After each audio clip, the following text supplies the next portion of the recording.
Amanene means a gentleman's. Why people call us Amanene? Just because of our music, because of the way we sing, because of the way we love.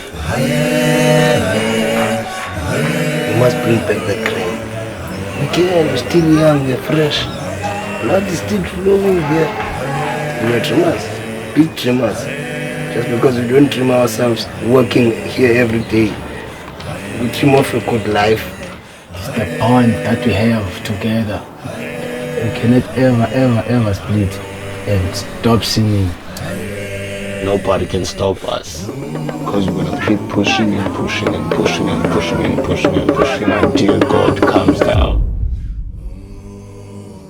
So some of the guys they are shocked by how did you quit the gangsterism and become the person that you are now, yeah? Because you don't carry nice anymore, you don't carry guns, you don't carry nothing, you just carry music. That's our weapon to go to the success that we want. Maybe music will be something that will heal my soul, heal my everything. It's something that I can see moving forward with it. We are one major voices. Amanene. Last December, heavy metal band Damage Plan took the stage at the El Rosa Villa. During their first set, Toutes les télévisions et les chaînes de radio américaines ont interrompu leur programme pour annoncer la mort de John Lennon. La nouvelle s'est répandue comme une traînée de poudre dans les rues de New York.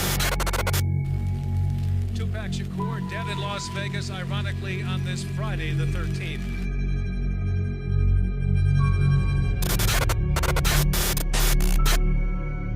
All right. Bonsoir tout le monde, bienvenue au podcast du crime. À mes oreilles, c'est ici Alex. Aujourd'hui, en compagnie de mon très cher et non chauve, Papy Joe. Oui, c'est vrai, je commence à avoir des cheveux. Tu m'as jamais vraiment vu avec des cheveux, hein? Non, on te découvre aujourd'hui que tu es un intrus à travers les chauves, toi aussi. Je suis pas. Je l'ai toujours dit, je me rase la tête par choix. Ah oui. Je m'identifie en tant que chauve. Je suis fatigué. Comment tu vas, mon papy? Je sais pas. Moi, Ancien coach de boxe. Ancien coach de boxe. Il me semble que hier, c'était la rentrée scolaire.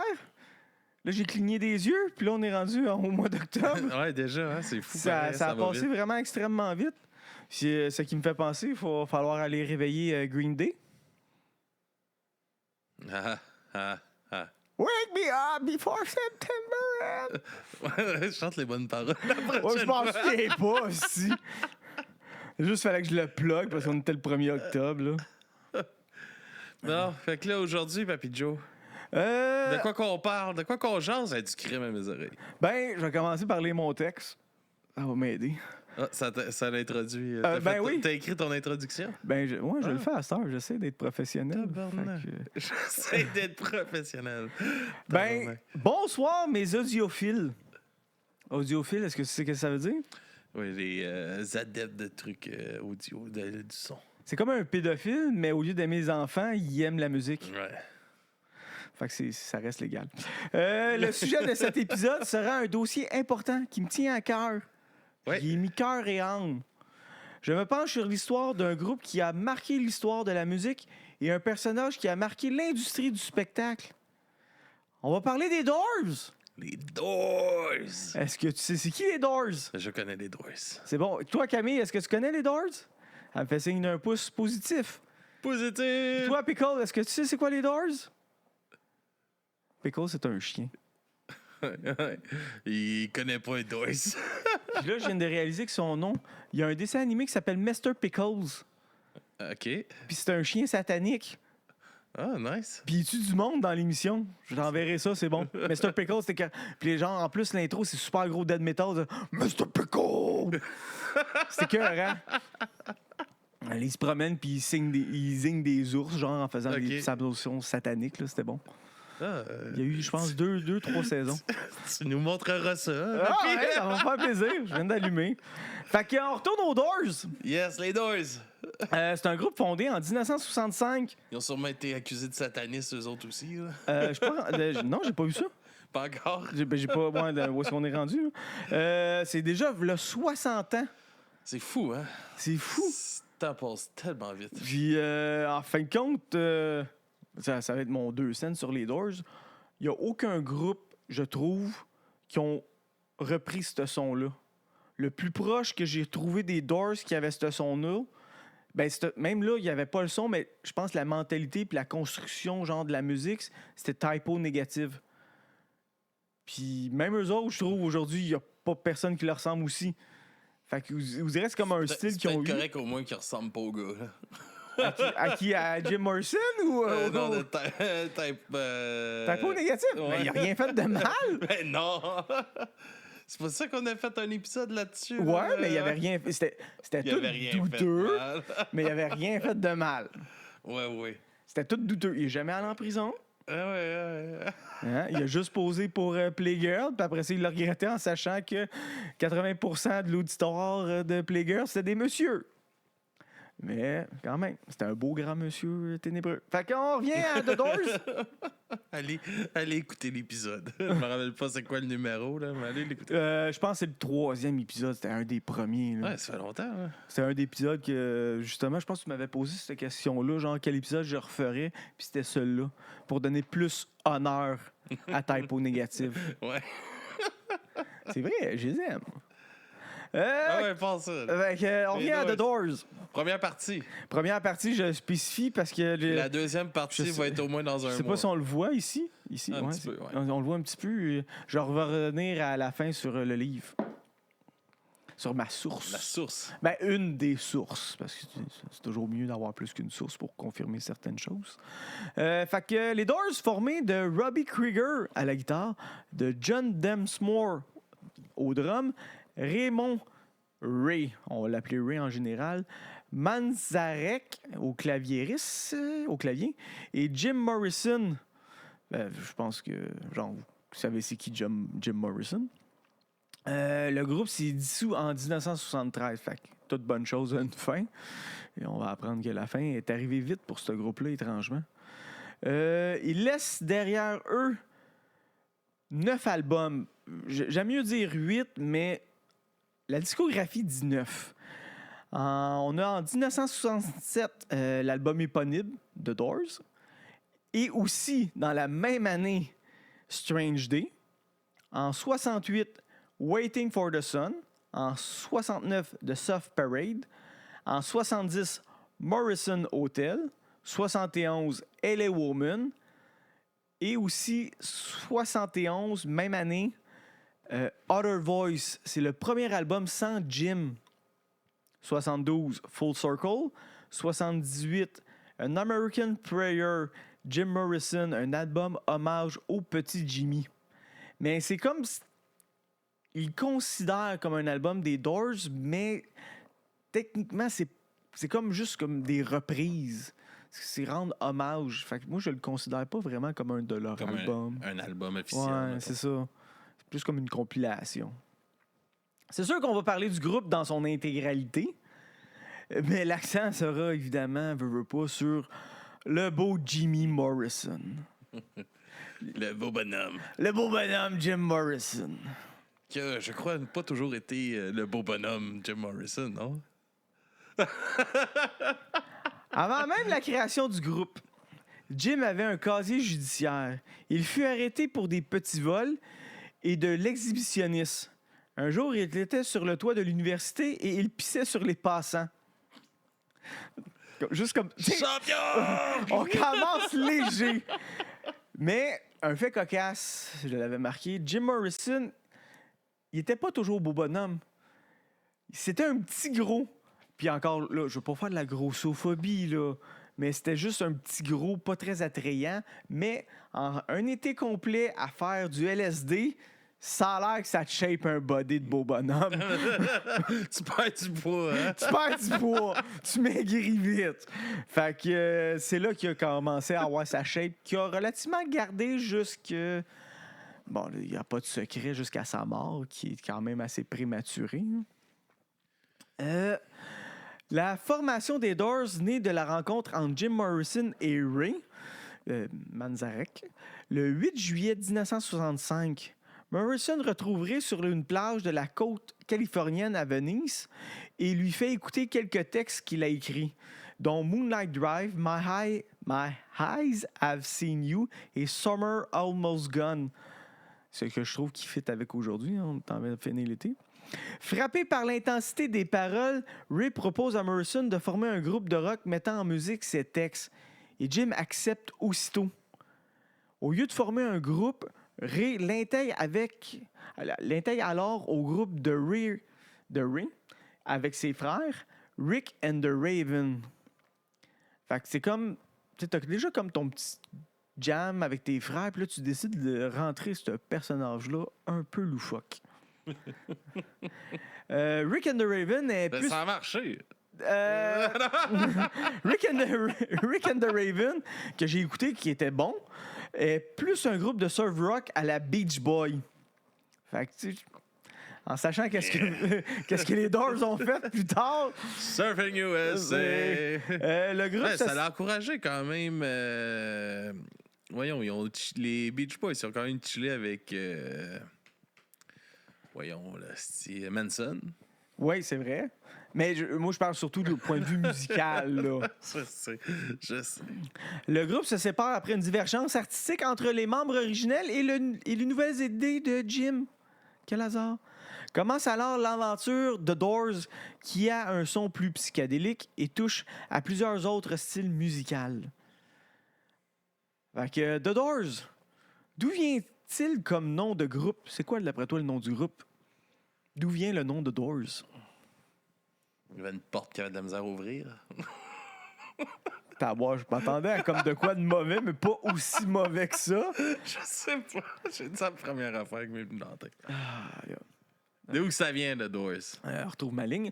Ce nom renvoie à une série de portes qui avait de la misère à ouvrir parce que il y en a eu quelques-unes, d'ailleurs. Ce nom renvoie à un livre d'Aldous Huxley, The Doors of the Perception, où l'auteur narre son expérience des drogues, titre lui-même inspiré d'un vers du recueil de poèmes de Mariage du ciel et de l'enfer de William Blake. Si les portes de la perception étaient purifiées, toute chose apparaîtrait à l'homme tel quel et est infini. C'est spirituel. Oh, tabarnak. Ça vient chercher le petit hippie crotté en moi. T'as ça, toi? Non. Ben, je commence à... J'ai les cheveux longs. Je commence à avoir les cheveux longs. Ah oui, les cheveux longs, c'est fou. Je me Tu vas sens bientôt te rebelle. faire une couette. Hey, c'est clair, là. Tu dois trouver ça spécial, sortir de tes cheveux voler au vent. Hein? J'ai moins fait à la tête quand je sors dehors. C'est au cours d'une conférence sur la méditation transcendale que Ray rencontre le batteur John Densmore. Celui-ci avait payé 35$ pour un mantra personnalisé. Il n'y aurait pas eu de Doors sans Maharishi, dit Densmore, qui se rappelle le gourou.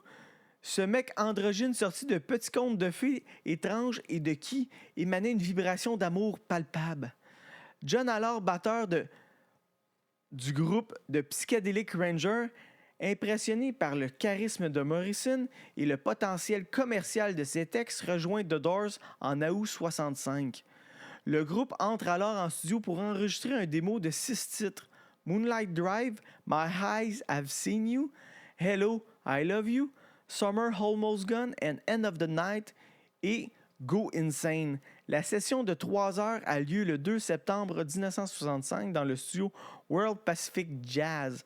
La démo est alors pressée en une poignée d'acétate que le groupe utilise aussitôt pour démarcher auprès des maisons de disques, mais elle n'a jamais été éditée sur disque vinyle. Les acétates, ils amenaient ça avec leur projecteur, là, puis les passes.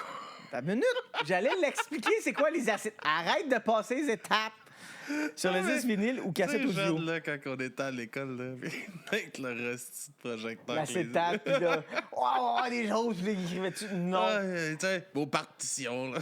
C'était ça. L'acétate audio est comme une grosse bobine de film, mais pour musique. Tu sais, les grosses bobines de film là, qui tournaient, là, c'est la même affaire, mais c'est audio. Un peu comme si vous avez écouté notre épisode avec Dr. V, qu'on a enregistré à Rouyn-Noranda. OK, oui. Lui, il enregistre tout en analogue. OK, Puis c'est avec ça, puis une esti de bébête. Allez voir ce podcast-là. Ah, ça doit être C'est une heure qui répond à aucune question. C'était parfait. Il savait contourner le sujet. Non, je pense qu'il faut que tu le prennes de même. C'est un peu... Je le décrirais comme le Jean Leloup de l'Abitibi. De Rouyn-Noranda. Okay, mais de l'Abitibi, là, pour de vrai, man, c'est un... Je sais pas, c'est un esprit libre, là. Il part, puis il raconte des histoires, puis il passe d'une histoire à l'autre. OK, c'est dans ce sens-là. Là, okay. Ouais, Moi, je pensais juste qu'il était comme refermé. Là, il nous montrait ses affaires, là, ça fuckait, puis là, il repartait dans ses idées, puis en tout cas, c'était... wow! Ouais. C'est beau, ça. Une petite belle entrevue. On a eu crissement du fun. Retournons au sujet. En septembre 65... En septembre 1965, Krieger, qui avait joué avec John Densmore dans le Psychedelic Ranger, intègre définitivement The Doors. Le line-up est complet. Krieger n'est pas qu'un guitariste. Raison ta feuille, là, on voit juste ta feuille. Ouais, mais j'essaie de lire. Personne ne veut voir ma face, de toute façon. C'est un compositeur de talent. Et ce que je pense, c'est mieux que la feuille d'en face de même. C'est pour pas voir mes cheveux. Pour pas voir mes cheveux, c'est ça. C'est un compositeur de talent. Tes feuilles. C'est lui qui écrira certains des plus grands succès de Doors, comme... Faudrait te mettre un petit lutrin. Ouais, c'est une bonne idée, ça. N'est pas qu'un guitariste, un compositeur de talent, c'est lui qui décrira certains des plus grands succès de Doors, comme Light My Fire ou Love Me Two Time. Un peu près à la même époque, le bassiste Pat Sullivan, qui avait enregistré quelques démos avec The Doors, quitte son tour le groupe. Ray découvre alors le clavier bass Fender Rhodes, dont le son remplace la bass. The Doors n'embaucheront désormais plus aucun bassiste du vivant de Morrison pour jouer sur scène, même s'ils feront par la suite appel à de multiples bassistes. Ah, t'en as un? Ah oui, passe. Je sais pas, Ben oui. Ah, c'est merveilleux, de la grosse vie de luxe. Tabarnak, on vient de régler le problème. Ah, si je vis dans le luxe! On voit Papy Joe. Je me fais Chris avoir su, je m'aurais payé. Si tu beau de même, faut bien qu'on te voit, quand même. Ben oui. En plus, ça va être facile à pitcher. Fait que les Doors n'ont jamais réellement utilisé de bassiste. OK. Parce que tout le monde sait qu'un bassiste, ça sert à rien. Non, on n'a pas besoin de ça, voyons. Un bassiste, ça sert à rien. C'est mes préjugés musicaux que j'aime mettre une fois de temps en temps. Quand tu tombes sur un vrai bassiste, pas un recyclé de guitare à bass, là. Ouais. C'est beau, la bass. Je te dirais, c'est à cause c'est ça. Il y a bien des... La façon qu'il enregistre ou qu'il égalise, là, genre. On dirait que tu l'entends jamais. Ben là, ça dépend, là. Ben, c'est ça. C'est parce que c'est ça, justement. Je te dis, c'est parce que t'es pas obligé de suivre la guitare, là, à bass. Ouais, tu peux faire de la mélodie aussi. C'est ça, tu peux aller chercher autre chose. Dans le rythme. Puis c'est là que tu l'entends puis tu le remarques. Mais ouais, c'est sûr que si ça suit les accords de la guitare... C'est ça, c'est comme perdu dans l'aigle un peu. Parce que deux groupes que je trouve qu'on remarque beaucoup la bass, c'était Iron Maiden. Puis tu voyais avec ses doigts, là, c'était magique. Puis un groupe que j'ai découvert cet été en allant à l'Underground, Beyond Creation. J'ai écouté leurs albums, puis la bass, tu l'entends bien. Là. Prius. Ouais, mais Prius, c'est à cause... Ouais. Primus ou Prius? Prius? Non, je pensais Primus que tu parlais. Primus, ouais, c'est ça, pour ça. Les autres, la bass, c'est vrai, c'est à slap, là. C'est bon, là. C'est funky. Rancid, man. Rancid, la bass, c'est bonne dans le tabarnak. Non, je me souviens pas de ça, je me souviens pas assez de ça. On va te montrer ça après. On va te montrer ça, OK. On retourne à The Doors. On va te montrer Dr. V aussi. On va voir. OK. Pendant l'automne de 65, les membres du groupe démarchent plusieurs maisons de disques et en octobre finissent par séduire Columbia, avec qui le groupe signe un contrat d'essai de 6 mois. Résilié avant terme, non sans avoir obtenu en décembre que la maison de disques accepte de payer le clavier bass Fender Rhodes de Ray. Fin février 66, The Doors auditionne dans un bar de Los Angeles de London Fog, où il commence à jouer immédiatement 4 nuits par semaine, puis 6, à raison de 5-7 par nuit, jusqu'au début mai. Puis il décroche en mai 66 un nouveau contrat avec le Whisky à Gogo, un autre bar branché de Los Angeles. Il y assure notamment les premières parties du groupe irlandais Dem, genre T-H-E-M, Dem, dont le chanteur Van Morrison, aucun lien de famille avec Jim Morrison. Ouais, c'est ça, il n'y a aucun lien de famille, a une influence considérable sur Jim. Le peu d'importance que Van accorde à un public qui l'insulte régulièrement et son penchant pour la boisson marque à vie de Jim et les autres membres du groupe, qui reprennent ensuite régulièrement sa chanson Gloria. Gloria, non, ça c'est... Ouais, ça c'est Alléluia. C'est autre chose, ça. C'est pas lui. Ces débuts difficiles permettent au groupe de se forger une expérience cynique solide, de maîtriser de nombreuses reprises et de tester leur propre composition. Jim, au début, était un grand timide sur scène. Hein? On en apprend tous les jours. Il rentrait sur scène, puis c'est en buvant beaucoup d'alcool qu'il se dégênait. Je pense qu'il y a beaucoup d'artistes que c'est arrivé, ça. Ouais, je pense que oui, un peu trop. Ça débordait dans les loges après. On a parlé d'une coupe. Non. J'ai le track. Là, le Jack Daniels. Le 18 août 1966, le groupe signe un contrat initial avec une petite maison de disques indépendante, Elektra. Est-ce que tu connais la maison de disques Elektra? Je connais pas la maison de disques Elektra. Tu connais pas la maison de disques Elektra? Non? Ah, j'étais un peu surpris. C'est quand même la maison de disques qui est, je te dirais, leur premier gros groupe. Je l'avais, je m'en souviens plus c'était lequel, mais c'est pas avec lui qu'ils ont fait le cash, c'était avec The Doors. Avant, c'était juste comme une maison de disques qui faisait des chansons suédoises, genre sur des singles, puis ils vendaient ça. Puis là, ils commençaient à s'expansionner. Puis c'est le Jack Holzman, le propriétaire. Et les Elektra Records, au début, qui sera suivi en novembre d'un contrat définitif. OK, on parle pas de la maison, mais eux autres, Elektra, ils ont signé quand même des gros noms comme... J'aimais ça comment tu avais espoir que tu allais décrire. Ouais, je l'avais écrit, mais ça a l'air que non. Puis ils ont signé comme les gros noms comme Metallica. Je m'en calisse de Metallica. Ça, je le sais, mais c'est que même si tu te calisses de Metallica, tu peux quand même avouer que c'est un gros nom de la musique. Ouais, mais je sais pas sur quel label signé. Ils ont Metallica, signé aussi Motley Crue. Ça se peut, là. Je pense que c'était Guns N' Roses. C'était signé pour l'Europe, sûrement. Elektra, non, c'est ici. Ouais. Ben non, c'est ça, je te dis. Ils faisaient des vinyles de petits groupes suédois qui vendaient aux États-Unis. OK, c'est les importateurs aux États-Unis. Ouais, c'est ça, genre. Fait qu'ils ont commencé de même. Puis là, aujourd'hui, c'est quand même rendu une énorme... Mais en date, t'as pas beaucoup de groupes que j'écoute. Non, ça, je me le nommer, fait que... Veux-tu m'aider? Non, t'écoutes pas Metallica non plus? OK. Correct. C'est correct. Tu t'écoutes Metallica? J'ai trouvé une version entre parenthèses. Non! Ça compte pas, papy! Ça compte pas! Mais Sad But True, c'est comme But True, mais c'est pas grave. Mais je l'ai mis dans le groupe Bestaminus. C'était une version faite par intelligence artificielle. Ils l'ont repris, genre, le Black Album, puis ils l'ont fait, genre, version funk. Ouais, ils ont fait ça avec plein de bands. Ouais, ben c'était bon, j'aimais ça. C'était encore une des raisons pourquoi c'est important l'intelligence artificielle. Pas vraiment, c'est pas grave. Non, ferme ta gueule, pas dans l'art. Hey, ça, puis des chansons. Pas dans l'art, Non, ça, je suis d'accord. Point de vue artistique, c'est dégueulasse, mais en même temps, il y a des espèces de bonnes chansons country, là, qui font. On avait fait jouer une aussi à un moment donné, là. C'était bon. C'est deux choses absurdes, là. Hey, la vie est absurde. Bonne chanson country, puis... Une chanson country, genre, c'est le gars, il dit qu'il aime boire de la bière puis enculer son ami de façon non homosexuelle. C'est bon, là. The Doors. The Doors. Elektra Records, au début, qui sera suivi en novembre d'un contrat définitif, mentionnant notamment l'enregistrement de 7 albums.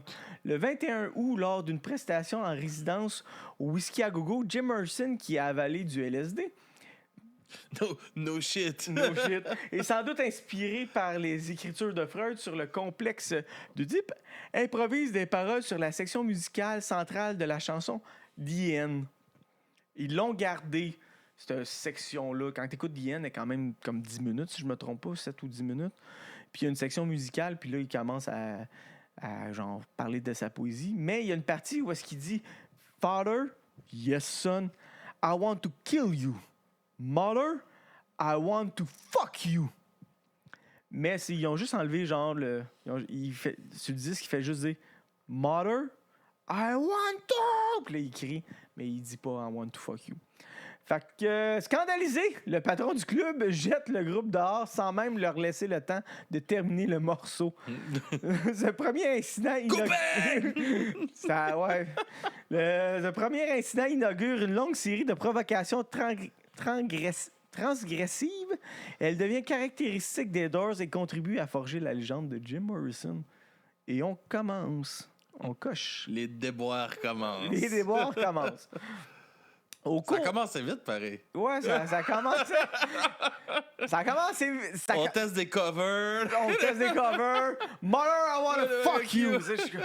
Pété sur le SD. Même moi qui, tu sais, je sais qu'on remonte à une certaine époque. Aujourd'hui, peut-être que ça passerait un peu mieux.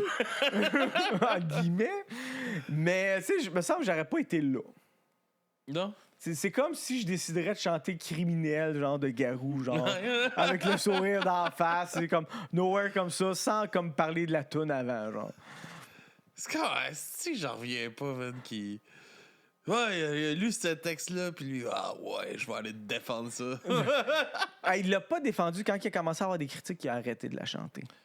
Ah, mais quand même, là. Mais quand même, il y a eu un processus de je vais la chanter. Il y a une fille qui va faire les back vocals. Il a fallu qu'il y ait jam, là. Ouais. Il a fallu qu'il pratique, là. Puis il s'est dit tout le long, c'est cool. That's it. C'est le problème. C'est à cause de toi que je suis criminel. Ta faute, si d'agace à 14 ans. OK. Au cours du mois de septembre 66, The Doors enregistrent leur premier album sobrement intitulé The Doors. L'album, malgré des sessions qualifiées chaotiques par Robbie Krieger...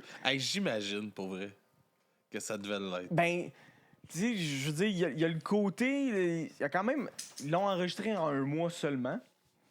Parce qu'il était quand même professionnel, mais c'est le côté... Je suis même pas sûr que c'est le côté genre de la drogue, quoi que ce soit. Ben, pas que je suis sûr, c'est ça qu'il dit. C'est vraiment... Il jammait, là. Tu sais, il partait, puis là, il essayait des choses, puis il y a beaucoup de tunes qui ont été écrites qui auraient dû durer 15 minutes, mais ils ont fait comme... On peut pas, genre. Il faudrait que ça dure moins que ça. C'est quand même étonnant. Dans ce temps-là, il n'avait pas mal des longues tunes de 15 minutes. Oui, il n'avait, mais c'était pas des albums complets. Tu sais, bien souvent, il y avait comme. Je vais prendre l'exemple Iron Butterfly, je me souviens pas c'est quoi le titre de l'album parce que ça sonne genre Agatha Coca, quelque chose comme ça. T'as un côté, c'est juste une tune de 15 minutes, mais l'autre base, c'est des chansons bien normales. Là. J'aimerais que tu trouves l'album. À quoi? Je vais pas le chercher. Iron Butterfly, veux-tu me chercher ça, s'il te plaît? Tu vas voir, l'album, c'est comme des bulles, un peu d'huile sur le dessus. Puis le nom, c'était bizarre, là, c'est vraiment... Fait qu'ils l'ont enregistré quand même en un mois, fait que ils t'ont speedrunné ça. L'as-tu trouvé? In Agada Vida, tu vois, j'étais pas propé. Non, c'était pas si fait. Il est super bon en passant si tu veux l'écouter. Ce premier album est caractérisé par un son unique résultant de la combinaison de styles virevoltants de Mazarek et à l'ogre Vox Continental. Là, les sortes d'ogres, là, moi, c'est encore une affaire que... Tu sais, tu commences à découvrir une bass, c'est une bass. Une guitare, c'est une guitare. Mais un ogre, il me semble, à part des églises puis électriques, ça a l'air que non. Ça a l'air qu'il y a comme au-dessus d'une centaine de sortes d'ogres pour faire différentes choses. Ouais? Moi, je suis flabbergasté. Fait qu'à chaque fois, il nomme des ogres, puis pas des orques. C'était Marius! Faudrait s'en faire une partie de Donjon Dragon. T'étais pas supposé d'en faire une? Je suis en train. Ah, c'est pas encore fini? Non. OK. Vox continentale. Des tonalités jazz de Desmore et des réminiscences de flamenco et de musique indienne apportées par Krieger. Il s'ouvre sur un morceau bref et très rythmé, inspiré du bossa nova brésilien Break On Through to the Other Side. Évidemment, c'est... Broke on through to the other side. Broke on through to the other side. Ah! Yeah! Je l'écoutais en plus en m'en venant. À valeur de manifeste, puisqu'il invite à dépasser les apparences banales et à passer de l'autre côté par l'usage de la drogue. Oui, je vais revenir à cette partie-là parce que pour promouvoir la chanson sortie en single en janvier 67, le groupe décide de sortir un clip tourné en novembre 66. Chose assez rare pour l'époque. Ils sont également le premier groupe à avoir la promotion de leur album sur un grand panneau d'affichage du Sunset Strip. L'album comprend également des titres où la musique met en valeur la qualité poétique des paroles de Morrison, Soul Kitchen, The Crystal Ship. To the Crystal Ship. Come on to my Soul Kitchen. Des chansons plus légères correspondant mieux à l'esprit rock'n'roll inspiré par l'insouciance 20th Century Fox. You're my 20th Century Fox. Elle était écœurante. Ça doit être la chanson de Kat, de Kit Kat. Elle aime les renards. Ah, sûrement. Hein? Je viens d'y penser. Ouais, elle pouvait pas venir, elle travaillait trop tôt demain. Oh, c'est correct, je respecte son choix. I Look at You. Et des reprises d'Alabama Song qui est tiré de grandeur et de décadence de la ville de Mahagony de Kirkwell sur des paroles de Bertolt Brecht. Et une de mes préférées, Backdoor Man. I'm a backdoor man. Pourquoi c'est ta préférée? Mais d'après toi, À cause du titre? pourquoi ça parle? D'où vient le thème Backdoor Man? Parce que c'est une chanson de blues à la base qu'ils ont repris. Puis le terme Backdoor Man, non, t'as aucune idée? Vas-y. Camille? Backdoor Man? Si je te dis je suis un Backdoor Man, ça te dit quoi? Je sais pas, non? Moi, ça me fait penser au gâchis. Là. Ben non! Hein? Mon C'est ça Dieu! qu'attendait qu'on y dise. Mon Dieu, vous êtes de petites... Ah, c'est pas parce qu'on le connaît qu'on Non, pense tout de non, suite à ça. Backdoor Man fait référence que l'homme du travail rentre par la porte avant, pendant que madame doit dire à son homme de partir de la maison. Ah oui. Fait que quand t'es un backdoor man, c'est à cause que tu couches avec des madames déjà occupées. Ouais, ça sonne mal de dire ça, des madames déjà occupées. Ou des madames en couple. On dit des madames en couple. Ça sonne mieux. Fait que, mais, parce que j'ai quand même un mais là-dessus, Jim Morrison était quand même reconnu pour être un bon backdoor man. pour inciter, être insistant auprès des madames pour aller... Un coup bien chaud, j'imagine. un coup bien chaud. Pété sur le LSD, il voulait du Sur le sexe. SSD, il voulait explorer l'étoile chocolatée des madames. Oh! T'es un backdoor man. Un autre sorte de backdoor man. Ce qui me fait aussi à venir que plusieurs personnes, j'ai pas... L'étoile chocolatée. Vous avez jamais entendu ça? Non, c'est parfait. OK. Ben, ça fait référence à un autre album. Pas des Doors. Non, vas-y. Hot Dog Flavor and Chocolate Starfish. Ouais. Et là, et voilà. C'est ça. Est-ce que tu sais c'est quoi cet album-là? Limp Bizkit. Je pense c'est leur Bizkit. 3e album, si je me trompe pas. 2e ou 3e? 3e. Parce que t'as le premier, blablabla dollar and quelque chose. Juste des hits. Puis le deuxième, c'est l'autre avec le bonhomme, il fait ça de même dessus, que je connais pas le titre. Mais Juste des hits. tu sais qu'ils ont sorti un nouvel album? Ou ils vont sortir un nouvel album? Je sais qu'il y en avait sorti un, on l'avait critiqué sur le podcast quand il est sorti, avec That Vibe. Là. Ah, t'as pas. Ben là, je pense qu'il y en a un qui va sortir dans pas long. Ça va sûrement être autant à chier. Il y a des grandes chances. Mais, ce qui fait que, man, ça roule à fond, là, le Bizkit, là, dernièrement, là, c'est que ils savent qu'il était ridicule, puis ils rient de ça, puis c'est tellement nostalgique que ça marche au bout. Ben, je vais faire ma parenthèse avec le cinéma. C'est plus les jeunes qui vont au cinéma. c'est les vieux. Fait que quand ils font chercher des 8000 films de super-héros, pourquoi? Parce que ça va chercher une autre génération. C'est que je suis tanné. Puis, Les hosties de je veux remakes. pas revenir sur Ouais. Je suis tanné pareil des remakes. Marvel, là, mon ami. Pas juste Marvel. Là. Ben, je sais, mais... tu sais, Tout, hostie. Il changé de franchise, tabarnak. Puis, point de vue musical, j'ai l'impression qu'il y a aussi comme une renaissance des vieux groupes. Parce que c'est qui vont au show? C'est pas les jeunes qui vont au show, là. C'est les vieux. Ah, ça coûte tellement cher. Oui, c'est dégueulasse, là. Hey, c'est quoi que j'ai vu passer? Ça n'a pas rapport avec la musique, mais c'est la WWE, genre Front Row à WrestleMania, genre qui va avoir lieu mars 2026 ou février, je suis pas trop sûr, là. Genre 60 000 $, un billet. Je suis comme, à quel point, man, que Pour une journée ou les deux? Je pense que ça doit être pour la fin de semaine au complet. Au moins, là. Mais Au moins. Au moins, mais je suis comme, tabarnak, c'est qui a cet argent-là, man, pour aller s'asseoir? Ouais, ça, le Super Bowl, c'est la même histoire. Ah, c'est rendu ridicule, là. C'est Lady Gaga, je pense que ses billets, c'était entre 400 et 5 000, genre. C'est pour son spectacle, de quoi de même. Je suis comme... Moi, je me souviens d'une époque où est-ce que les shows, c'était pour vendre l'album. Puis là, à cette heure, on dirait la musique, c'est pour vendre les shows. Ça a comme me reviré de bord, genre. Ben, c'est la seule place qui font un petit peu d'argent. Ouais, c'est ça. On dit The Doors? Ouais, The Doors. Hein? La partie que t'as sautée, là, faut que tu y reviennes. Le Backdoor Man est là. Quiz de quoi parle Backdoor Man. Le monsieur qui sort par la porte. Fait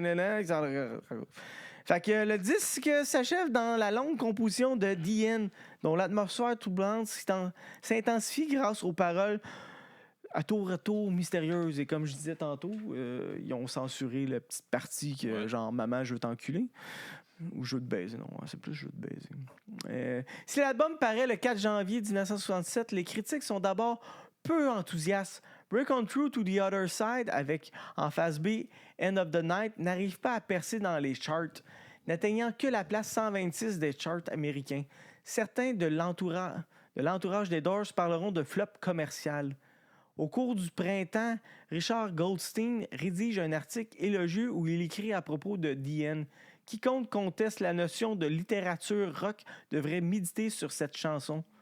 Pendant ce temps, The Doors continue à se produire sur scène, principalement en Californie et notamment à San Francisco, où ils partagent l'affiche avec The Grateful Dead et The Jefferson Airplane.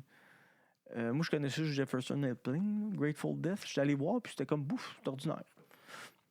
Jefferson, c'était bon, ça. En mars 1967, la première performance télévisuelle du groupe dans l'émission She-Bang, c'est en playback et Jim n'est pas content. Ça se voit. En plus, ils ont enlevé des paroles. Il faut qu'il fasse du lip-sync. Faut qu'il fasse du lip-sync. Et en plus, ils ont enlevé des paroles pour pas choquer le public. Dans la chanson, il y a un refrain. Dans le refrain, il y a un refrain de She Get High. Mais dans la vidéo, on entend juste She Get. Puis ça a été comme la version radiophonique après, instituée. Évidemment, on remonte en 67. Les gens étaient plus crédules pour la télévision, malgré le fait qu'ils coupent les caméras. Encore aujourd'hui. Hein? Ouais, mais encore plus dans l'époque. Non, mais encore aujourd'hui. Hein? Ils ont tellement peur de tout aussi. Ah non, je parle des gens qui regardent la télévision. Qui non, sont ouais, crédules. oui, je sais, mais la télé est rendue qui a tellement peur de tout. Ouais, qui est choqué, mais c'est parce que le monde sont tout le temps choqués. Oui, il y a ça, par exemple. Je trouve ça un peu triste. En fin de compte, tu vois Jim Morrison, justement, la caméra elle coupe quand il lance un certain cri, genre, quand il chante. Mais tu vois qu'il est comme là, mais la caméra elle coupe juste à terre, genre. Mais tu le vois. La nonchalance que dégage Jim forge encore plus son personnage parce que les gens croyaient qu'il était réellement nonchalant de même sur scène. Il l'a apporté aussi avec le temps. Là. Il a fallu qu'il joue. Fake it till you make it. The American Dream. Le succès est finalement au rendez-vous au printemps 67 avec la sortie du single Light My Fire. The Doors réenregistre ce titre présent sur l'album pour finalement garder la version originale. Les paroles sont de Robbie Krieger et non de Jim Morrison. comme ce que croient beaucoup de personnes. Et le morceau sera réduit de 6 à 3 minutes afin de pouvoir être sorti en single en avril. Le succès est immédiat.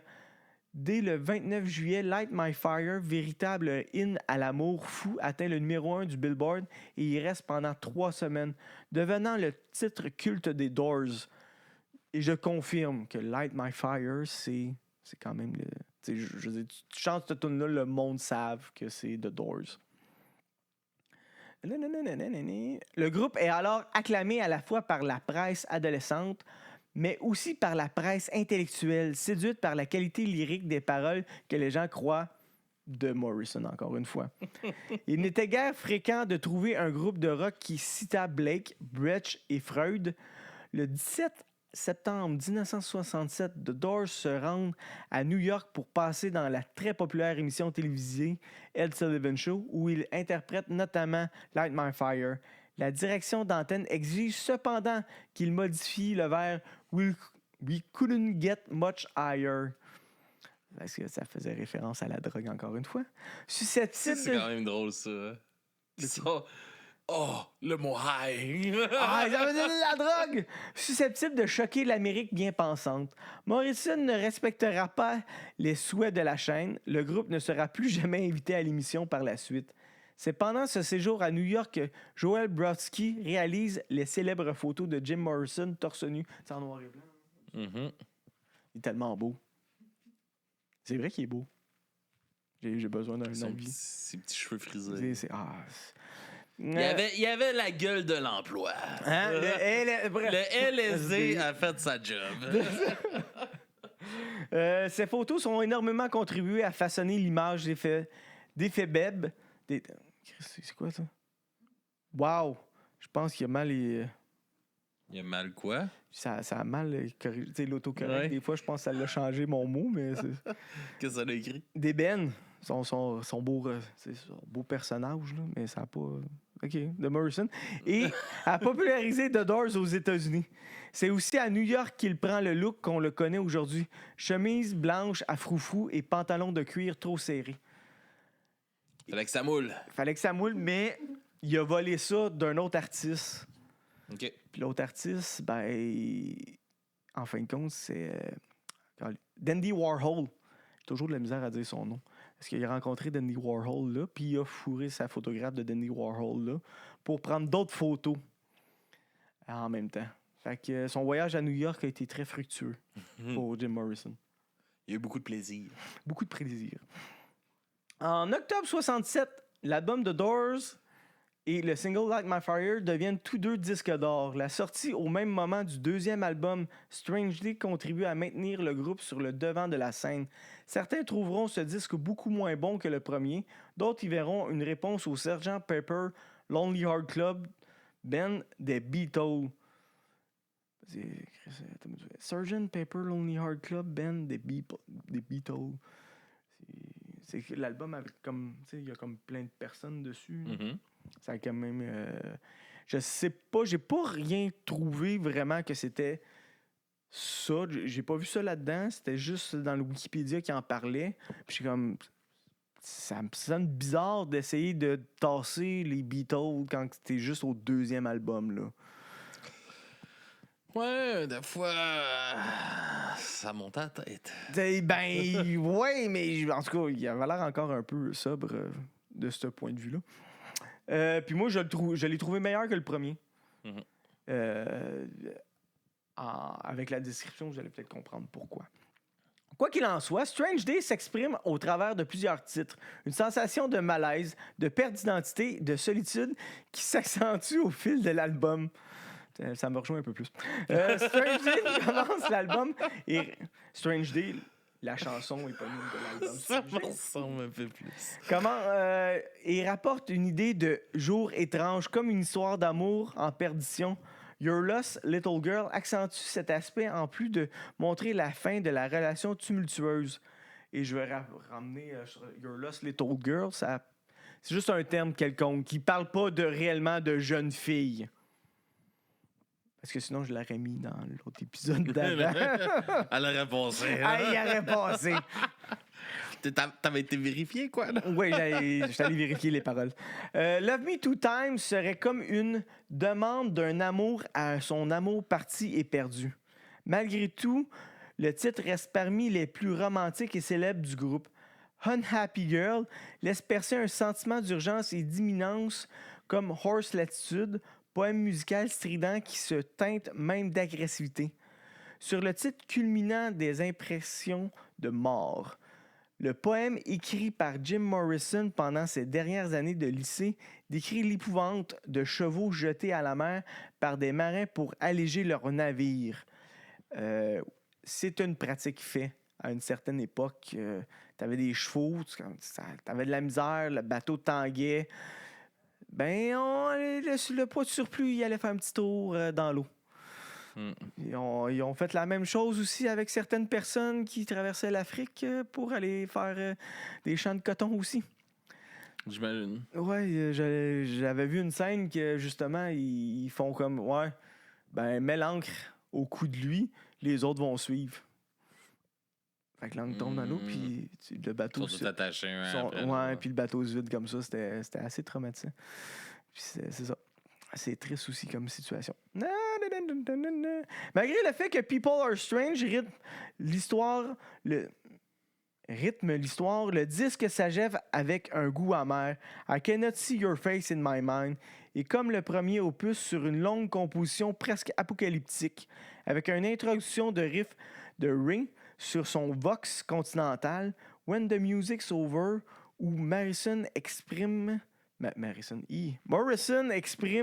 sous sa forme la plus ramassée et la plus dense la révolte de la fin des 60s contre le puritanisme américain. Nous voulons le monde et nous le voulons maintenant. Enfin, cet album restera célèbre pour son côté très psychédélique. LSD. L'identité complexe de Doors... C'est que j'ai ça parce que le nom du groupe, c'est The Doors. Fait que quand tu nommes le groupe, c'est The Doors. Séduit des foules toujours plus nombreuses, de jeunes Américains qui se reconnaissent dans la révolte exprimée par la musique et les paroles du groupe, laquelle s'inscrit dans un mouvement plus ancien et plus général de protest song. Par ailleurs, Jim Morrison pose pour de nombreux magazines et son physique avantageux fait de lui un sex symbole aussi adulé que James Dean ou Marilyn Monroe. À cela s'ajoute sa réputation sulfureuse de drogué, d'alcoolique notoire et de poète maudit. Puis si que ça, c'est attirant. Ah, les Bad Boys, je mouille. Mais ce sont surtout des performances cyniques de Morrison qui conduisent le groupe à une incroyable notoriété. Je pense que ça fonctionne ça encore, ça, le bad boy look, aujourd'hui? Poser la question, je pense d'y répondre, là, oui. Là. Oh, ouais? Mais oui. OK. Parce que, tu sais, il y a... Bon, je vais y revenir là-dessus. Je vais y revenir parce que ça... En parlant de mon livre, je vais y revenir. Jim, qui a étudié l'ouvrage de Gustave Le Bon en psychologie des foules, sait moduler les interventions selon le public, s'appuyer sur ses réactions, plaisanter au moment opportun. Il fait rapidement la preuve qu'il peut manipuler le public à son gré. Ainsi, le 9 décembre 1967, au cours d'un concert à New Haven, Morrison s'arrête de chanter en plein milieu de Backdoor Man. Mais pourquoi t'arrêterais pendant cette excellente chanson? Je ne le sais pas. S'asseoir sur le bord de la scène, allume tranquillement une cigarette, parce que oui, à une certaine époque, on pouvait fumer. Puis alors que le public observe en silence, à la fois étonné et respectueux, le chanteur commence à raconter que juste avant le début du concert, il se trouvait dans les douches des coulisses avec une fille de l'aréna. Un policier faisant une ronde de sécurité l'a pris pour un rôdeur mal intentionné et l'a aspergé de gaz irritant. Durant son discours, Morrison appelle le policier de petit homme en bleu dans son petit costume bleu avec son petit képi bleu. Il le compare à un petit cochon bleu. Y a quelque chose contre le bleu, là? Je pense que le bleu est un signe de police. Je dis ça de même. Parmi les policiers chargés de la sécurité, l'un d'entre eux, qui en a trop entendu, intervient directement sur scène et arrête Morrison pour trouble à l'ordre public. Le public s'indigne, mais finit par se disperser dans le calme dans les rues de la ville où il y aura 13 arrestations additionnelles. Chance qu'on n'a pas fait ça à Montréal. Détruit Montréal au complet. Je sais pas. S'il y a juste un match des Canadiens de perdu puis ils décalissent tout. Non, mais tu sais, Exploited qui passe pas les lignes, détruit Ouais. Sainte-Cat, Metallica, Guns N' Guns N' Roses. Roses, détruit Montréal. Si le Canadien perd, détruit tout. C'est merveilleux. Ben, Canadien gagne, détruit Détruit tout. C'est vrai. Qu'est-ce que j'ai eu ça là, ok. Je te suis là-dedans. Hein? Je te suis là-dedans. Ouais. Ray dira plus tard lors d'une interview que les policiers ont arrêté Morrison pour être allé trop loin. Jim passerait à la nuit au commissariat de New Haven. Il en ressortira une photographie célèbre de son mugshot. Là. Le pire, c'est que c'était pas son premier mugshot, mais c'est celui qui a été le plus connu. Le 10 mai 1900... il est devenu plus quelqu'un aussi Ouais, là, quand c'est ça. celui-là est arrivé. Puis là, il est acclamé. Toutes les idolâtré. femmes capotent dessus. C'est sûr que là, oh Chris, là, ça signe le côté bad boy. Là. Un peu comme quand que Johnny Cash a commencé à faire des tunes de prison. Puis de Ouais, casser c'est de même, exactement. mais c'est tout faux. Là. Il a jamais fait de prison. De casser Ah, de même, ouais? hein. Ah, nice. Pourtant, Chris, elle est trop loin. Ah, ok, c'est ça. Il en ressortit une photographie, c'est là. Le 10 mai 1968, à Chicago, Morrison va plus loin et transforme le concert en émeute. Pourtant, cette virtuosité de Morrison face à la foule pouvait aussi s'exercer dans une direction radicalement opposée. Ainsi, le 14 décembre 1968, au début d'un concert à Los Angeles, il parvient en quelques phrases à désamorcer l'ambiance explosive et à ramener un calme presque complet. C'est à ce concert que le groupe donnera une des meilleures versions de la version de The Celebration of the Lizard, chanson qu'il développera... Non. C'est une joke. Ça serait malade, mais non, c'était pas ça. Il développera durant... Les Stones aussi.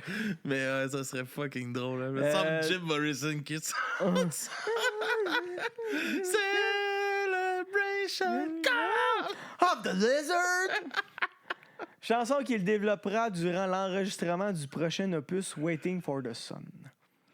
Le succès de la formation déstabilise profondément On a Jim une Morrison. job à faire au AI, là. Le succès de la formation déstabilise profondément Jim Morrison, lequel sombre petit à petit dans l'alcool et la drogue. Les concerts des Doors deviennent de plus en plus chaotiques. Mais c'était pas déjà le cas, ça? C'est juste ça, il va en crescendo, tu sais. Ouais. Au début, il y a accès à la drogue et l'alcool, mais c'est en petite quantité parce qu'il n'y a pas tant d'argent que ça. Fait que là, quand tu commences à en avoir, c'est la facile, félicité. Ouais, c'est ça. Le plus chaotique en fonction de l'état d'ébriété de leur chanteur. Il n'est pas rare de le voir s'écrouler sur scène et insulter le public. Dès mars 1968, les autres membres du groupe s'entendent obligés de placer Morrison sous surveillance constante pour le protéger contre certains excès et intervenir immédiatement en cas de malaise. Il engage à cet effet l'artiste new-yorkais Bobby Norwitt. Oui, vas-y. Je me demandais, il est rendu environ à quel âge, là? 68. Ah, j'ai pas marqué les âges. OK. J'ai pas marqué les dates de fête. Parce que ça se passe vite, là. C'est pour ça que C'est- je veux oui, savoir. tout se passe vite. Fait qu'il y a peut-être... Attends une minute.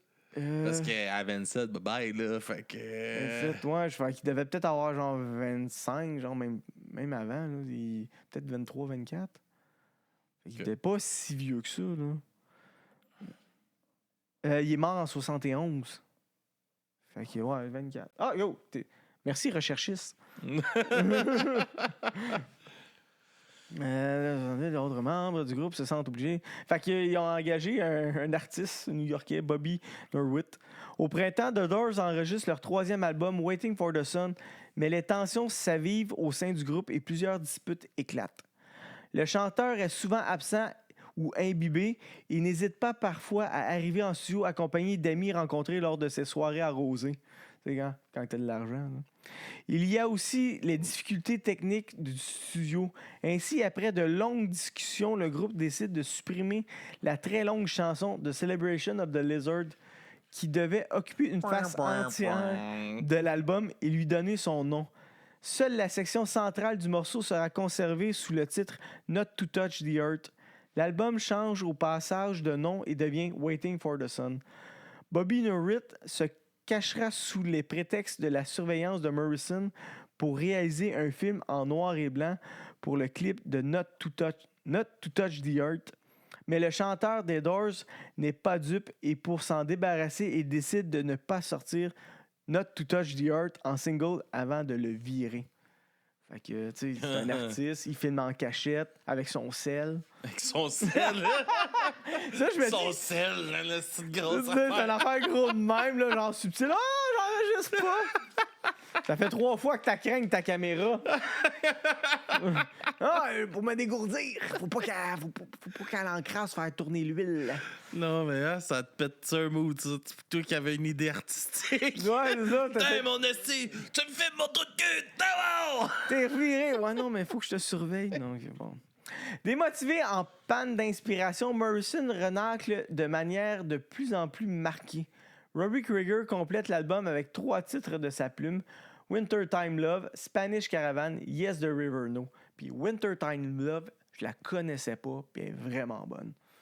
Je suis même pas capable de la chanter parce que je l'ai pas assez écoutée. Finalement publié au début de juillet 1968, et malgré ses difficultés, l'album est reçu avec enthousiasme par le public, en particulier grâce à la chanson pacifique The Unknown Soldier, dont le dernier vers The War is Over, par sa simplicité même, se transforme rapidement en slogan politique des opposants de la guerre du Vietnam.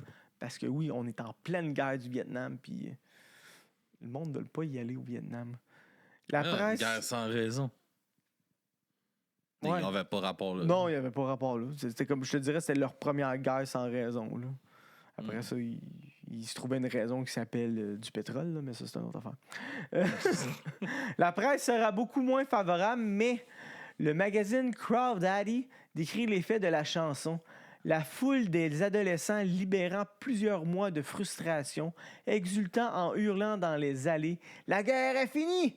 Les Doors ont arrêté la putain de guerre! » Mais contrairement à ces propos et à cet enthousiasme de manifestation juvénile, la guerre du Vietnam perdure et le vrai hit se révèle être « Hello, I Love You » qui ouvre l'album. La chanson a pris la première place dans les Billboard pendant 2 semaines et est devenue la meilleure vente depuis Light My Fire. Elle sonne comme si les Beatles l'auraient écrite. Hello, I love you, can you tell me your name? Puis j'ai été longtemps pensé que justement que c'était les Beatles qui a chanté cette chanson-là. Jusqu'à temps que je me rende compte que c'était Les Doors. eux autres, ouais. Je suis comme, oh, spécial. Ouais, Peut-être pour ça hein, qu'il commençait à se péter à la tête, là, qui était meilleur que les Beatles. Ouais, c'est ça. L'album, comme le précédent, sera doté d'une dimension psychédélique avec en plus l'utilisation d'instruments acoustiques, piano, guitare acoustique et même basse acoustique. J'étais allé... C'est que c'est beau une bass acoustique. J'avais jamais entendu ça jusqu'à temps que je C'est l'ai beau, ça sonne bien. Fait que j'étais allé écouter ça, puis j'étais comme, ouais, c'est spécial, je m'attendais pas à ça, genre. C'est comme... Les petites gros manches. Ah, ça, t'aimes ça, des gros manches, hein? T'as-tu déjà... on parle de bass, là, mais t'as-tu déjà entendu l'Octobass? Non, ça me dit rien. Non. C'est l'Orchestre symphonique de Montréal. C'est une des seuls orchestres qui ont ça, là, dans le monde, là. Puis c'est une affaire, man, c'est tellement énorme, là. C'est comme une contrebasse ou plus ouais, gros? c'est une grosse crise de contrebasse, mais il peut même pas, mettons, aller Ah, c'est ça que ça prend 2 personnes? dans le temps, ça prenait 2 personnes. Là, à cette heure, c'est comme des pitons, puis tout ça. Mais ouais, et c'est débile. Il y a Octoplot, le groupe Octoplot, qui ont fait... ça a l'allure avec le nom. ils ont fait une chanson avec, justement, l'octobassiste de l'orchestre, là, puis c'est débile. Quand ça commence à sonner, là... Ah, ça doit sonner... Tabarnak! creux profond, une autre tune genre. que je vais te faire entendre. Bon, une autre affaire. Là, t'auras pas le choix, là. Va falloir que je te fasse écouter mes tunes après, là. Eh oui, De gâchis. de gâchis. On a déjà écouté avant, là. Ah! Cependant, Morrison se détache peu à peu du rock dès le mois de juin. À la stupeur des autres membres de Doors, qui sont encore tenus contractuellement par Elektra pour 3 albums, Morrison leur annonce son intention d'interrompre sa carrière de chanteur. Suspense! T'as-tu vu? Je finis ça sur de la suspense. Tabarnak. J'ai hâte de voir ça où les crimes. Ben, il n'y a pas... Ben là, il y a un mugshot. T'as le mugshot, il a pissé sur du monde. C'est plus... Ouais, c'est plus... On est plus dans une histoire Dans une déchéance. Non, ouais, c'est ça, dans la déchéance de Jim Morrison et des Doors. Puis là, je vais en profiter pour, justement, revenir sur... Le livre. Le livre, qui est, en fin de compte, c'est Mick Wall. Pour ceux De même que Guns. De même que Guns, parce que sa plume, il va vraiment dans les détails. Encore une fois, j'ai pas sorti les détails de signature de contrat parce que C'est plate. c'est plate, mais il va chercher des. Et non, c'est plate. Si que Mamie Pam m'aurait dit ça, hein, si tu serais tombé là-dedans. Il y a des grandes chances que oui. Mais en même temps, avec déçu, il y a personne qui est mort. Non, c'est ça. C'est à la fin qu'il y a quelqu'un qui meurt. C'est long avant qu'on y arrive. Ben, c'est ça qui m'étonne. Tu sais, j'ai pas encore lu la moitié, là. Mhm. Puis il y a bien du stock qui se passe. Puis c'est par après, quand j'ai vu que de leur premier album, puis le Strange Day, dans la même année, je suis comme, wow, man, ils t'ont gonné ça jusque. Mais je pense que ça arrivait quand même souvent. Tu sais, les albums étaient souvent plus petits aussi, là, dans le Ben, temps. si je me trompe pas, le premier, il est comme 45 que ça rentre sur un. minutes. Ça Ça tourne à l'entour de 45 le temps, minutes. mais le nombre de tunes, c'était souvent moins. C'était des plus longues tunes. Ouais, peut-être Tout pour ça. ça. Fait que peut-être que c'est plus productif un peu. Ouais. C'est comme les EP aujourd'hui. Là, les bands, ils sortent plus de EP. Puis, Ouais, en fin de compte, ils sortent des singles pour aussi. notre plus pas ami choix. Spotify. Yeah. Spotify. Puis là-dessus, hein? Dury, il est plus là-dessus au complet? Oui. Ah, toi, ouais. Ben, moi, j'ai jamais été là-dessus. Moi, fait je me que... suis enlevé là-dessus. Je n'ai parlé hier là, dans mon entrevue que j'ai faite. Là, mais ouais. J'ai enlevé là-dessus. Je suis rendu sur Cobos. Ok. C'est vrai. Plus sais pas c'est éthique. quoi. C'est plus éthique. Ouais, c'est ça. Un petit peu plus cher, mais un peu plus éthique. OK. Meilleure redevance pour les artistes. C'est le meilleur. Puis en même temps, parce que moi, Spotify, j'avais déjà entendu parler qu'ils avaient donné de l'argent pour des missiles. Ben, je dis des missiles. Ben, ils pas ont des fonds armements. d'investissement, ils diraient. Dans l'armement. Puis l'autre affaire, c'est que quand l'intelligence artificielle, avant que l'intelligence artificielle soit si nombreuse que ça, il y avait déjà des artistes fantoches qu'en fin de compte, ils payaient genre comme un gars pour se tourner la tête sur un clavier, puis ils poussaient ça pour en faire le plus d'argent possible. Ouais. As-tu la référence d'un gars qui se tourne la tête? Juste l'image, OK. C'est à cause, c'est François Pérusse, un moment donné, il va dans un magasin New Age. Puis là, il y a quelqu'un qui ça c'est Flavien Céline qui joue telle affaire, puis c'est juste comme du clavier. Puis là, après ça, oui, mais vous allez voir, lui, il est plus profond dans son interprétation. Ah, OK, c'est juste qu'il se tourne la tête de l'autre bord sur le clavier. Puis c'est de là qui vient, cette gag-là.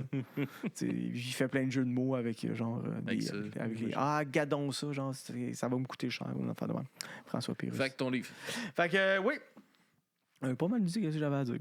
Ouais. Ah, l'image du bad boy. Ouais, l'image du bad boy. Parce que justement, Mick Wall, quand il nomme souvent les titres, comme le titre de Guns N' Roses, c'était The Last Giants. Led Zeppelin, c'est Giants Among Us. Puis Metallica, je sais pas c'est quoi. Je m'en souviens plus. C'est pas grave. Ça colisse. Non, parce que je vais sûrement en faire un moment donné sur eux. Je pense qu'on avait assez avec le Facebook. Là. Imagine qu'est-ce que je peux aller chercher. Puis, l'image du bad boy venait aussi avec comme la célébrité.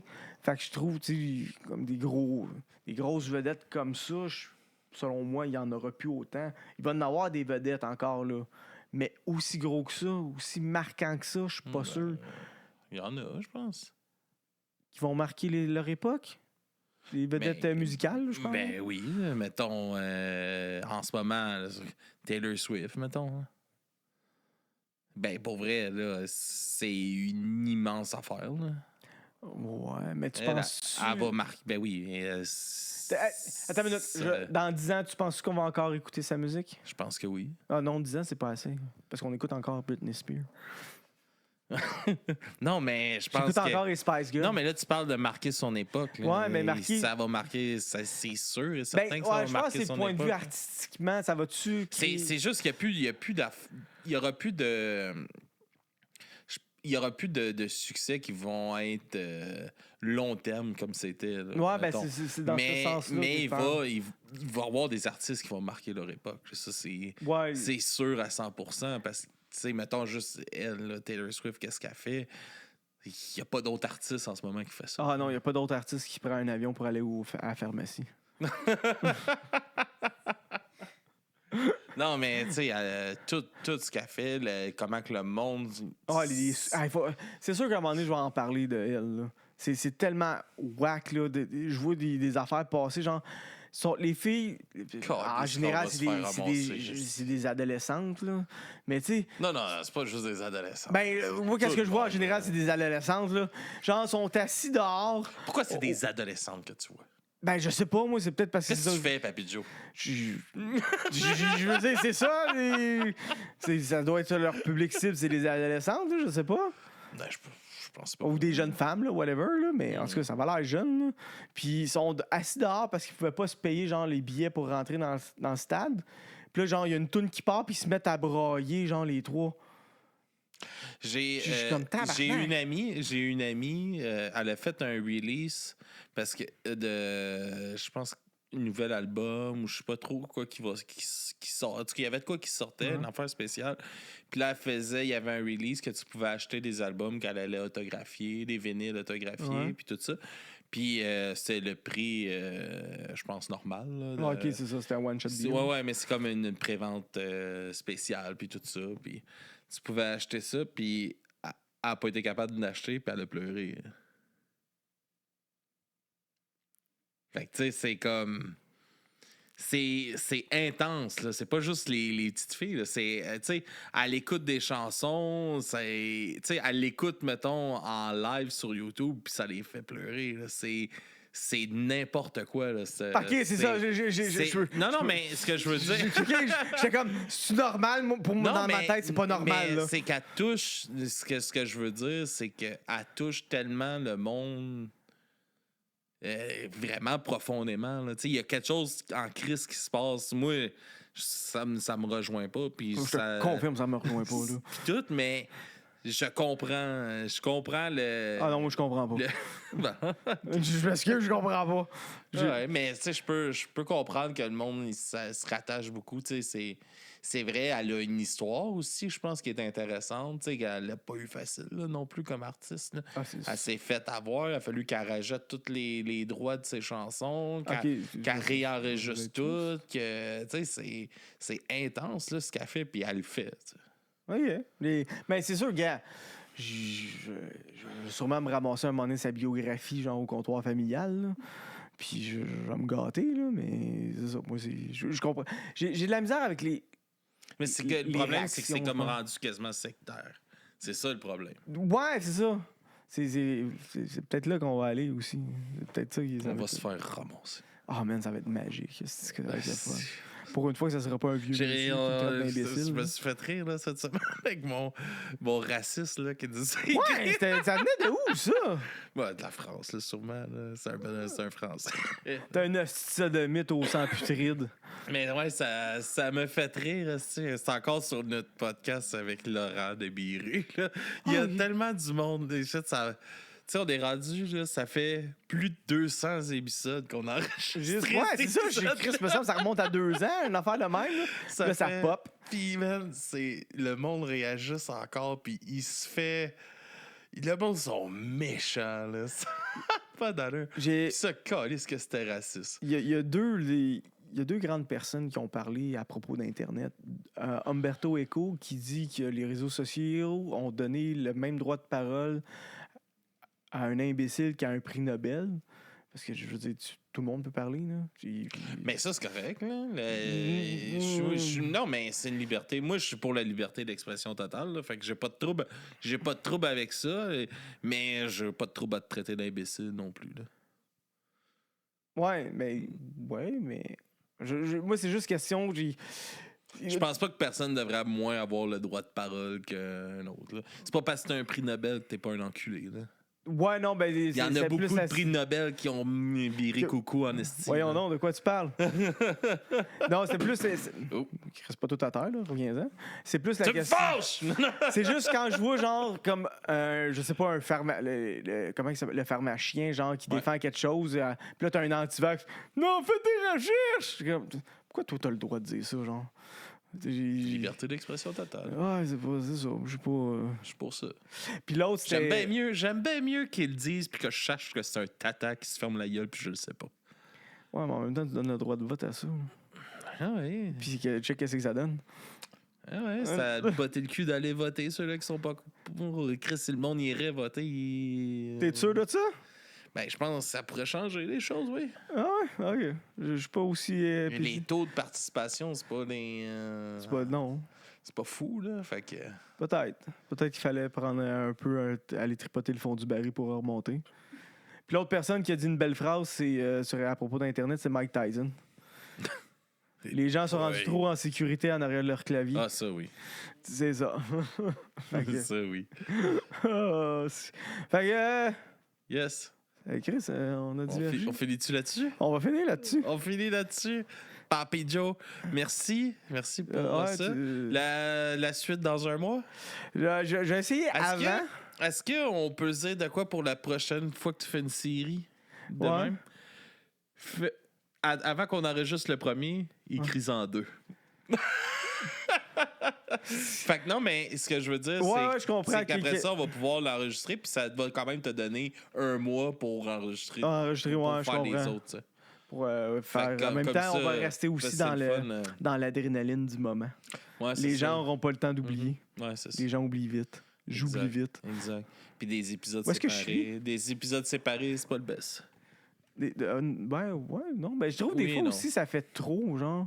Tu sais, je me souviens quand j'ai fait Boris Vian, là, 1 heure et quelques, là, ouf, que ça devait être pesant à écouter. Oui, mais le monde aime ça.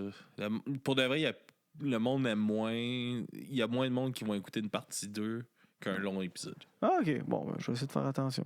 D'abord, Metallica, je vais te gonner ça en une shot. Ah, ça, je veux pas 60 épisodes sur Metallica, là. Oh, yeah! S'il y en a un autre qui va aller sauter en bas du câble. Ben, le pire, c'est que j'essayais, genre, qu'à chaque fois que j'allais faire un papy... pas un papy Joe, mais il fallait vraiment que tu reviennes sur ta mère, hein? À chaque fois que j'allais faire un crime à mes oreilles, je voulais essayer, genre, de glisser une anecdote de Metallica à chaque fois. Bon, hey, merci tout le monde d'avoir été là. Merci d'être là pour l'enregistrement. Yes, si vous voulez nous suivre partout sur les réseaux sociaux, on est là. Si vous voulez nous encourager, Patreon, c'est la meilleure place. Si vous avez une compagnie, vous voulez sponsor, on a de la place pour faire de la pub. Et je suis désolé qu'il soit plus coach de boxe. Bon, c'est correct. C'est pas que je suis plus coach, c'est que je donne plus de cours de groupe, là. C'est ça, t'es plus coach. Non, je suis encore coach. Bonne soirée tout le monde! Hey, à la prochaine! Dans un mois. Non, Max, il va voir de quoi dans 2 semaines. Oui!